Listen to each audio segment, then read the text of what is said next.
ಮಹಾರಾಷ್ಟ್ರ, ಕರ್ನಾಟಕ ಮತ್ತು ಗೋವಾದ ಗಡಿಭಾಗವಾಗಿರುವ ಚೋರ್ಲಾ ಘಾಟ್ನಲ್ಲಿ 400 ಕೋಟಿ ರೂಪಾಯಿ ದರೋಡೆ ಪ್ರಕರಣ. 3 ರಾಜ್ಯದ ಗಡಿಯಲ್ಲಿ ದರೋಡೆ ಅಂತ ಕತೆ ಕಟ್ಟಿದ್ರ ಅನ್ನುವಂಥ ಪ್ರಶ್ನೆ ಇದೆ. 400 ಕೋಟಿ ರೂಪಾಯಿ ದರೋಡೆ ಪ್ರಕರಣ. ಈ ದರೋಡೆ ಪ್ರಕರಣ ಕೇವಲ ಕತೆನಾ ಅನ್ನುವಂಥ ಪ್ರಶ್ನೆ ಇದೆ.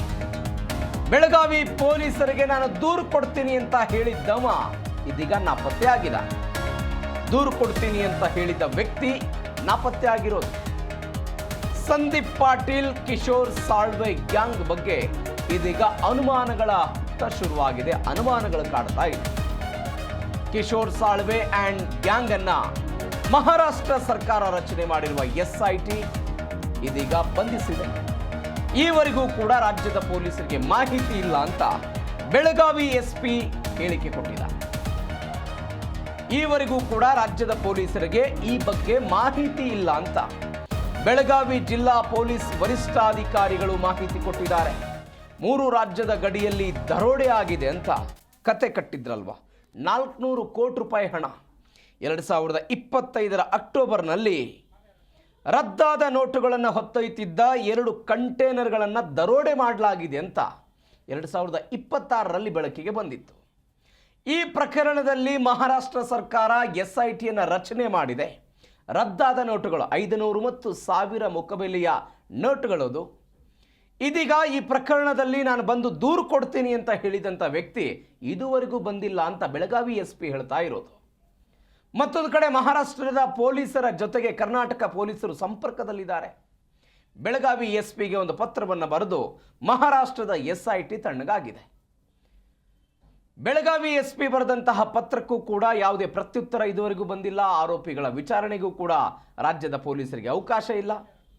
400 ಕೋಟಿ ದರೋಡೆ ಅನ್ನೋದಕ್ಕೆ ಪುರಾವೆಗಳೇ ಸಿಕ್ಕಿಲ್ಲ ಅಂತ ಬೆಳಗಾವಿಯಲ್ಲಿ ಪೊಲೀಸ್ ವರಿಷ್ಠಾಧಿಕಾರಿ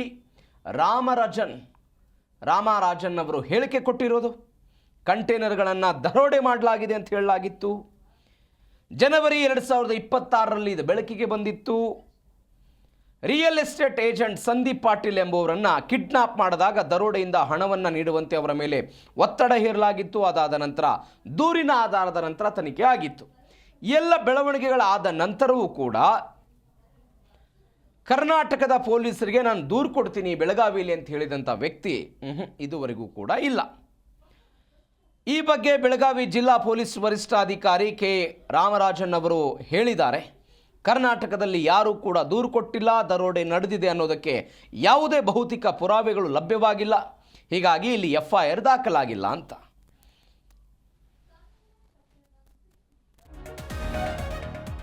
100 ಕೋಟಿ ರೂಪಾಯಿ ಬಗ್ಗೆ ನೀವು ಯಾವುದೇ ನಾನು ಮತ್ತು ಹೇಳ್ತೀನಿ, ನೀವು ಯಾರು ಬೇಕಾದ್ರೆ ಹೇಳಬಹುದು. ಬರಲಿ, ನಾವು FIR ರಿಜಿಸ್ಟರ್ ಮಾಡೋದಕ್ಕೆ ರೆಡಿ ಇರ್ತೀವಿ. ಕರ್ಕೊಂಡೋಗಿ ನಾನು ಇದು ಐಡೆಂಟಿಫೈ ಮಾಡ್ತೀನಿ, ಇದು ನಿಜವಾಗ್ಲೂ ಆಗಿದೆ ಇಲ್ವಾ. So we have so many BOS ಅಂದರೆ ಬ್ರೈನ್ ಮ್ಯಾಪಿಂಗ್ ಇರ್ತದೆ. ಹೇಳೋದು ನಿಜನಾ ಸುಳ್ಳು ಅಂದರೆ ನಮಗೆ ಗೊತ್ತಾಗಿಬಿಡುತ್ತೆ. ಬ್ರೈನ್ ಮ್ಯಾಪಿಂಗಲ್ಲಿ ನಾವು ಮಾಡ್ತೀವಿ. ಅವನು ನೋಡಿದಾನ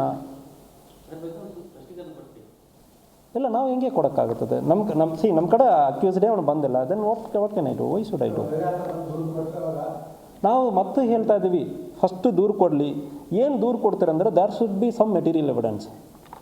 ಇನ್ನೊಬ್ಬರು ಬಂದು ಅವರು ಹಂಗೆ ನೋಡಿದ್ದಾರೆ ಸರ್, ಅದು ನಾನು ಹೇಳ್ತೀನಿ ಅಂದರೆ ಅದಕ್ಕೆ ಅವಕಾಶ ಇಲ್ಲ. ಅದು ನಾವು ವೆರಿಫೈ ಮಾಡಬೇಕು. ಅಧಿಕೃತವಾಗಿ ನಮ್ಮ ಕಡೆ ಯಾವುದೂ ಮಾತಾಡೋಕ್ಕೆ ಬಿಟ್ಟಿಲ್ಲ, ಆಯಿತಾ. ನೋಡಿರೋರು ಯಾರು ನಾವು ಇದು ಬರೀ ಭೇಟಿ ಮಾಡೋಕ್ಕೆ ನೀವು ಹೇಳ್ತಾ ಇರೋ 400 ಕೋಟಿಗೆ ಇಂಥಗ ಆಗಿಲ್ವಾ, ಯಾವುದು ನೋಡಿರೋರು, ಮಾಡಿರೋರು, ಇಲ್ಲ ವಿಕ್ಟಿಮು ಯಾರು ಇದ್ದಾರೆ ಅಂದರೆ ನಾವು ಪ್ರಯತ್ನ ಮಾಡ್ತಾಯಿದ್ದೀವಿ. ಒಂದು ವೇಳೆ ವಿಕ್ಟಿಮ್ ಸರ್ ನನಗೆ 400 ಕೋಟಿ ನನ್ನ ಹಣ ರಾಬರಿ ಆಗಿದೆ, ಇಲ್ಲ ಯಾರೋ ಒಬ್ಬರೇ ಇಲ್ಲ ಸರ್ ನಾನು 400 ಕೋಟಿ ರಾಬರಿ ಮಾಡುವಾಗ ನಾನು ಸುತ್ತಮುತ್ತ ಇದ್ದೀನಿ. ಬೆಳಗಾವಿ ಪೊಲೀಸ್ ವರಿಷ್ಠಾಧಿಕಾರಿಗಳು ಹೇಳಿರುವ ಮಾತುಗಳನ್ನು ಕೇಳಿಸ್ಕೊಳ್ತಾ ಇದ್ದೇವೆ. ಯಾವುದೇ ಅಧಿಕೃತವಾಗಿ ದೂರು ದಾಖಲಾಗಿಲ್ಲ ಮತ್ತು ಪುರಾವೆ ಸಿಕ್ಕಿಲ್ಲ ಈ ಪ್ರಕರಣಕ್ಕೆ ಸಂಬಂಧಪಟ್ಟಂತೆ ಅಂತ. ಮತ್ತೊಂದು ಕಡೆ ಈ ಎಲ್ಲ ಬೆಳವಣಿಗೆ, ಈ ವಿಚಾರ ಎಲ್ಲ ಆಗಿದ್ದು ಮಹಾರಾಷ್ಟ್ರದ ನಾಸಿಕ್ನಲ್ಲಿ ರಿಯಲ್ ಎಸ್ಟೇಟ್ ಉದ್ಯಮಿಯಾಗಿದ್ದಂಥ ಸಂದೀಪ್ ಪಾಟೀಲ್ ಎಂಬುವರನ್ನು ಅಪಹರಿಸಿ 400 ಕೋಟಿ ರೂಪಾಯಿ ಹಣ ದರೋಡೆಯಾಗಿದೆ ಅಂತ ಆರೋಪಿಸಿ ಚಿತ್ರಹಿಂಸೆ ಕೊಟ್ಟಿದ್ದಾರೆ ಅಂತ ಅಲ್ಲಿನ ಪೊಲೀಸರು ಪ್ರಕರಣವನ್ನು ದಾಖಲು ಮಾಡಿದ್ದಾರೆ. ಮಹಾರಾಷ್ಟ್ರದ ನಾಸಿಕ್ನಲ್ಲಿ ಆಗಿರೋ ಬೆಳವಣಿಗೆ. ಇದರ ಜೊತೆಗೆ ಹೀಗೆ 400 ಕೋಟಿ ರೂಪಾಯಿ ದರೋಡೆ ಆಗಿದೆ ಅಂತ ಹೇಳ್ತಿದ್ದಾರಲ್ಲ, ಈ 400 ಕೋಟಿ ರೂಪಾಯಿ ಹಣ ಈ ಹಿಂದೆ ಪ್ರಧಾನಿ ನರೇಂದ್ರ ಮೋದಿ ನೇತೃತ್ವದ ಕೇಂದ್ರ ಸರ್ಕಾರ 500 ಮತ್ತು 1000 ನೋಟುಗಳನ್ನು ನಿಷೇಧ ಮಾಡಿತ್ತಲ್ಲ, ಆ ನೋಟುಗಳು ಅನ್ನೋದು ಕೂಡ ಇದೆ. ಹೀಗಾಗಿ ಮಹಾರಾಷ್ಟ್ರ ಸರ್ಕಾರ SIT ರಚನೆ ಮಾಡಿದೆ.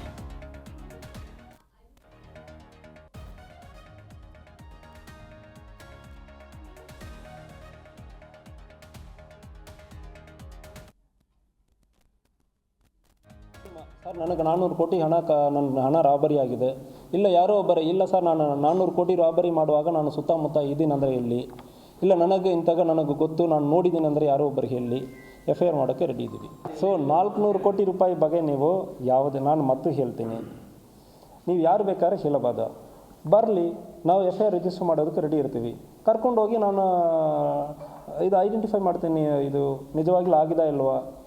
So we have so many BOS ಅಂದರೆ ಬ್ರೈನ್ ಮ್ಯಾಪಿಂಗ್ ಇರ್ತದೆ, ಹೇಳೋದು ನಿಜನಾ ಸುಳ್ಳು ಅಂದರೆ ನಮಗೆ ಗೊತ್ತಾಗಿಬಿಡುತ್ತೆ ಬ್ರೈನ್ ಮ್ಯಾಪಿಂಗಲ್ಲಿ.